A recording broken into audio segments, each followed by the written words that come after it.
আসসালামু আলাইকুম রহমতুল্লাহ। আজকে পুরা বাংলাদেশ এক আতাউর রহমান বিক্রম পড়ি পুরা বাংলাদেশকে কাঁপিয়ে ফেলছে। আর আমাদের গণতন্ত্রের উলামায়ে কেরামরা চেয়ারের পিছনে পড়ে বসে আছে।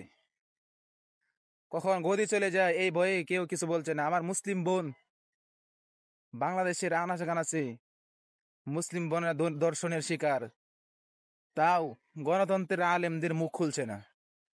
তারা কি জানে না গণতন্ত্র ইসলামে হারাম? তারপরেও কেন তারা গণতন্ত্রের পিছনে পড়ে আছে? কেয়ামতের মাঠে আল্লাহ তাআলা দরবারে কি জবাব দিবে? তারা মনে করতেছে যে গণতন্ত্র দিয়ে ইসলাম কায়েম করে ফেলবে, খেলাফা কায়েম করে ফেলবে। এটা কশৃঙ্খলে সম্ভব না। কিয়ামতের আগ পর্যন্ত গণতন্ত্র দিয়ে ইসলাম কায়েম করা সম্ভব না, অসম্ভব। যদি গণতন্ত্র দিয়ে ইসলাম কায়েম করা যেত তাহলে আফগানিস্তানের ভাইয়েরা 20 বছর যুদ্ধ করতে হতো না, গণতন্ত্রের পিছনে পড়ে যাইতো।